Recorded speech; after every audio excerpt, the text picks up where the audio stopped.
According to a study, 89% of the leaders and managers believe that executive presence helps them get ahead, and 78% think that a weak executive presence holds them back. Executive presence is critical for career growth, and in today's video, I'm going to share with you 5 steps that you can use to build and practice your executive presence. Before we get started, a quick reminder to subscribe to my channel and hit on the notification bell icon so that you can be notified every time I release a new video. And now let's get started. Notice any leader that you admire. What do you like about that? You would say, I like how they show up. I like how they inspire. I like how their presence makes me feel. So it's some type of elusive quality that leaves you with a specific memory or feeling about them. So what is executive presence? Executive presence is a combination of how you show up, how you communicate, and how you make others feel in your interpersonal interactions that causes you to stand out and be memorable. It's a combination of gravitas, authority, and expression. I've often had people come to me and ask me for help to build their executive presence. So, what do you need to do to build your executive presence? The first thing that you need is to address your confidence. Almost all of us have been told by our managers and leaders that we need to build executive presence to get to the next level. The pressure of building it makes us start doubting our ability. You might feel that you do not have the required skills or competence to succeed and progress in your role. You might feel that you are a bit out of your depth. You might compare yourself to others and think that they are more competent than you. Or you might feel that you have reached your level of success just by chance or luck. These are all signs of self-doubt or imposter syndrome, and it blocks you from showing up authentically and exuding the executive presence. When you doubt yourself, you might be using small and closed gestures like having your arms crossed like this, or not looking people in the eye. Self-doubt also impacts what and how you communicate. You constantly judge yourself and assume that you're constantly being judged. You're constantly second-guessing yourself, and overthinking the words that you use prevents you from sharing your ideas. And all this ultimately prevents you from showing up, communicating, and interacting with people in the way that makes you memorable. So, what can you do to keep your confidence high?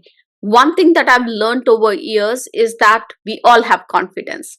It already exists in our system. So create positive affirmations that reinforce your capabilities and potential. Repeat these affirmations regularly to build a positive mindset. Before a big meeting, visualize yourself succeeding in different scenarios. This helps reduce anxiety, and now when you show up in the meeting, you're more confident. During and after the meeting, focus on what went well. Celebrate both small and significant achievements. Remember that just like you need to keep hydrating yourself, even though 60% of your body is water, you also need to keep working to keep your confidence high, even though you already have that confidence within yourself. The second thing is to analyze how you show up. The best way to do this is record your next important call that you are on. What gestures do you use often? Notice how you speak, volume, speed, and the pauses. What facial expressions do you have? Do you use good eye contact? Do you smile? All these things form a significant part of your executive presence, and they help you create the image. Once you analyze how you show up, make a list of things that you like about how you show up, and another list of things that you would like to change. Leverage the list that you like to keep your confidence high, while work on the things that you do not like to further boost your confidence. Be consistent in your approach to review the future calls and assess how you show up better every time. The third step is to take a people-first approach. Executive presence is all about how others perceive you. So you really need to hone in on what you want people to think and feel when they meet you or when they interact with you. This approach stops you from being distracted by self-doubt. It takes the focus away from you and puts the focus on the interaction and the situation and the other person. Taking a people's first approach is really helpful because it gives you guidance and direction as to how you should show up in specific situations.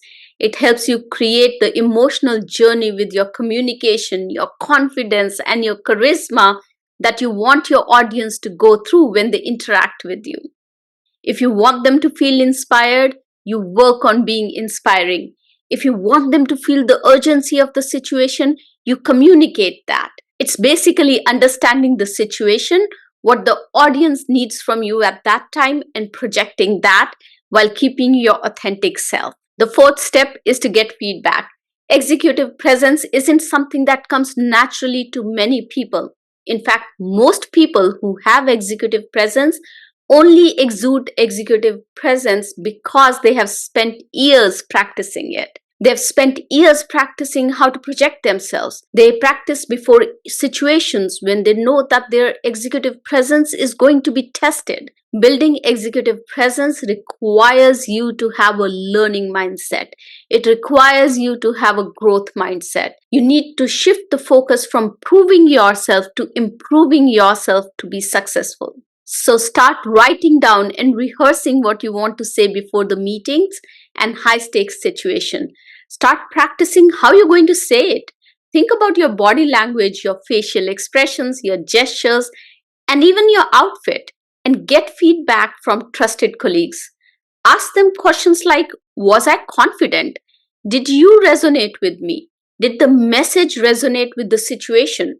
Was I memorable in a good way? Did I show up as a leader? The feedback that you gather from your coworkers and colleagues will help you hone your executive presence. And the fifth step is to rinse and repeat. You cannot build executive presence in a week or in 4 meetings or in just one interaction. You have to continuously work on it. How you showed up as a leader 5 years ago is very different from how you show up as a leader today, and would be very different from how you show up as a leader 5 years later. It's very important to continue to assess yourself in terms of how you show up and which areas do you need fine tuning on. As you grow in your career, the areas where you thought you were skilled, like communication, might require more work too. So the techniques and the affirmations that you use would change as well. And that's why I said what I said before, that to build and practice executive presence, you need to adopt a growth mindset. It's the art of being. It's a journey. It's not a destination.